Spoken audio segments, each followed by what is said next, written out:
Well, I guess good evening from the tiny house. I thought I'd try something a little different and tell a story and I guess kind of reminisce about fond memories. I bought this new little milk warming jug from a charity shop for £1. So I'm going to have a hot chocolate, and hot chocolate doesn't taste the best with just hot water, so I'm looking forward to that. A while back someone mentioned on one of my videos saying once I got the stove fitted I could have little like fireside chats, and I thought, yeah, that sounded quite nice, and I kind of thought, what would I talk about? I guess obviously tiny house related aspirations, off-grid living, things like that I kind of want to aspire to, obviously while camping and all the other bits and bobs in between. I thought I would do the first video talking about the kindness of strangers, because just from travelling and adventuring throughout my life I've kind of come across lots of people who have helped me even though they haven't really known me, and this has probably been more recently inspired by probably a friend now who has been helping me out in regards to the tiny house. I recently got a letter from the authorities saying I couldn't keep it here even though it is on wheels. I'm not living in it, but they say I have to move it. That's still ongoing, but this person has helped me a lot in regards to how to handle the situation and kind of helped me, because I have been not overwhelmed but very downhearted, just the fact that this kind of letters appeared after 2 years of this tiny house being here. So yeah, this kind of video is kind of come from that, being inspired from the kindness of his help. So I'll talk about, I think, 2 instances of like the kindness of strangers that I've met whilst travelling. The first one which comes to mind, that was when I was hiking on the Pacific Crest Trail. There'll be a video link up here or up here about that playlist which kind of explains what it entails. But basically you hike from Canada to Mexico. You hike from Mexico to Canada, and so I went to America for the first time, started hiking this trail, and I was about a week into it and I'd eaten all my food and I was going to restock in the next shop, but when I got to the shop it was closed, a little village town where I was in, and it was closed because it was a national holiday. So I spent the night in the local park, and then I start walking out of town with the idea to hitch, but at this point I'd never hitchhiked before, so I was a bit nervous about doing that. And on the way out of town I meet this dog walker, really friendly guy, who asks, you know, what I'm doing here. Obviously my accent's a bit of a giveaway, where I've come from England, and that I'm hiking the PCT, and we get chatting and stuff like that, and then I said I'm going to hitchhike to the shop. It's about 8 miles away. So he wishes me good luck and we depart. And so I get to the edge of the road and I'm standing there trying to hitchhike, not having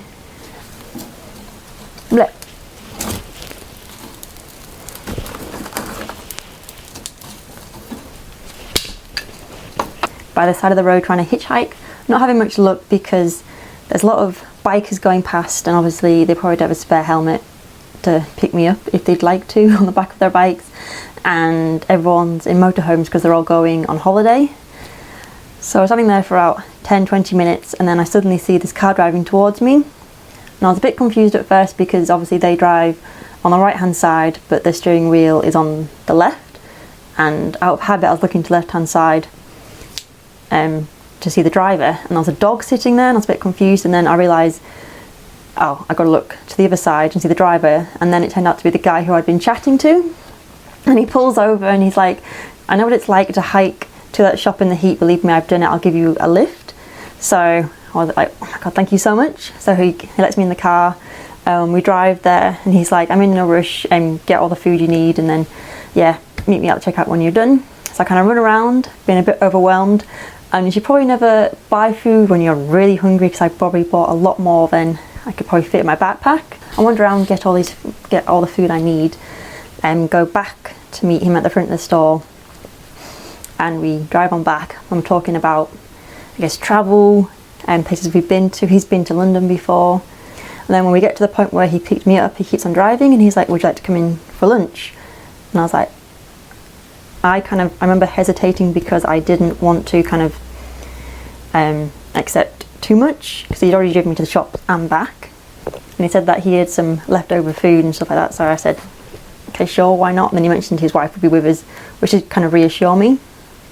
So we kind of pull up into like his house. It kind of reminds me of the Flintstones, because obviously it's in like the southern part of California. It's really hot, so the building's like really stone, like cold masonry. We kind of pull up into like his driveway, and his wife appears. She's been gardening, and they kind of welcome me into their home. Make yourself at home. There's a guest room through there. You're welcome to have a shower whilst we prepare dinner. And I was like, thank you so much. So I go into the guest room, shower, which felt amazing.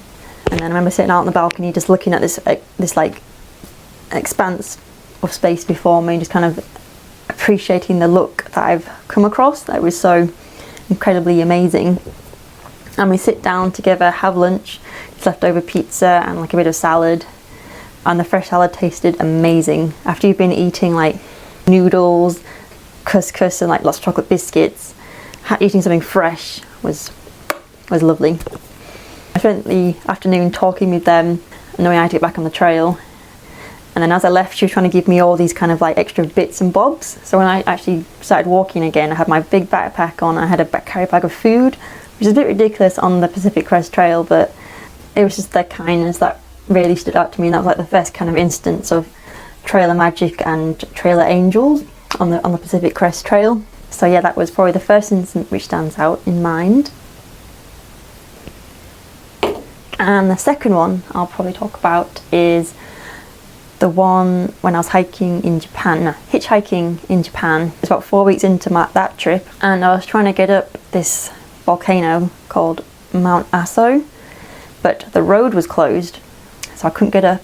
I remember walking up to the road and there was like this kind of security guard like barricading the way, and he was like, oh, closed. And I was like, oh, so I just got so we get chatting, and I kind of talk about what I'm doing in Japan, how I was living there, how I was an English teacher, an eigo no sensei. And I kind of think every time you mention that word in Japan, you say you're an English teacher, they're like, oh, ooh, it's kind of like held in high regard.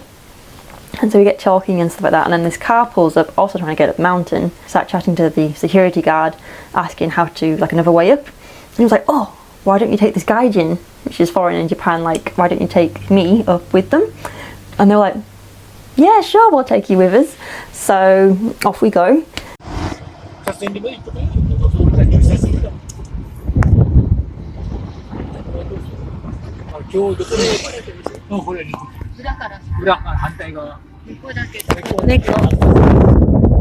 We drive around the long way around to get up the mountain, and we stop for lunch, which they paid for, and then we get to the top of Mount Aso. There's like a little like visitor centre. It's like a kind of dormant, semi-dormant volcano, so the smell of sulphur was so strong, and we kind of wander around there, and then we go for a walk in like local valleys and things like that. And then they ask where I'm staying tonight. I'm like, oh, daijoubu, watashi no tento. So I said, I'll be fine, I have my tent. They're like, oh, abunai, that's like so dangerous. And then they're like, well, we're seeing friends tonight in the area, maybe you could stay with them. And I was like, that would be amazing. You kind of have that awkward English kind of acceptance of, I kind of think the English people have a tendency to be like, oh no, it's fine, I don't need it. People like giving and helping, so you should accept and be gracious and very grateful. So on the way to their friend's house, we stop off at an English garden full of English roses, because the lady I was with, she loved flowers. So we visited there.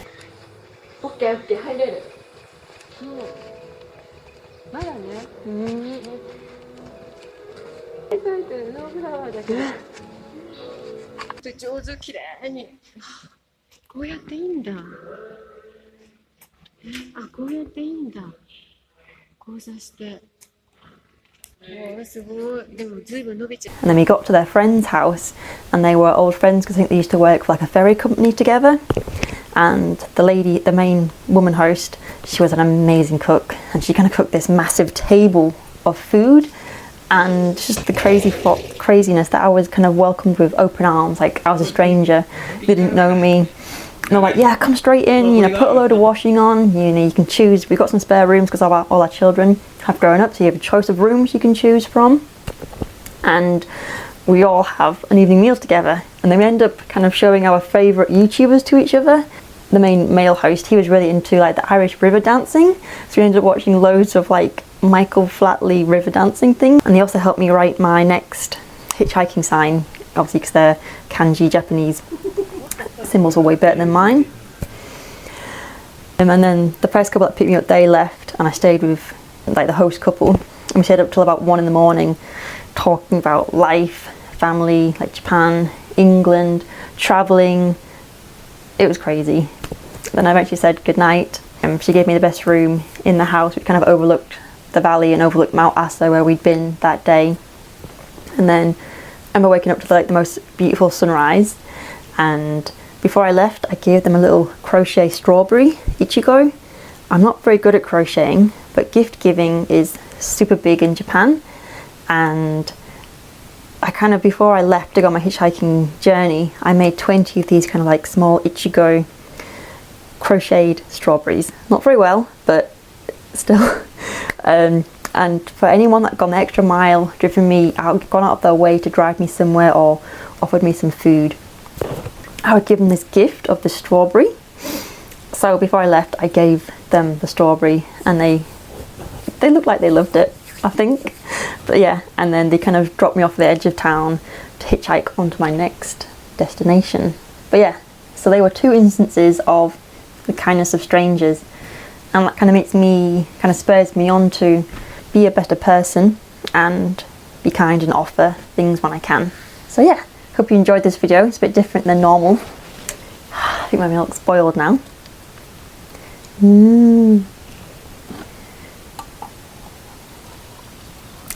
Yeah, I don't have a spoon. So yeah, feel free to write down your kind of favourite memories of the kindness of strangers when you've been like in a pickle, I guess, and been offered kindness. Quite an interesting topic when people tell me about their kind of ventures, like how someone's gone out of their way to help them. Hope you enjoyed this video, and comment below if you think there's anything else you think would be nice to talk about. I'm going to enjoy this next to my lovely wood burning stove, and yeah, I guess I'll see you in the next video. Bye.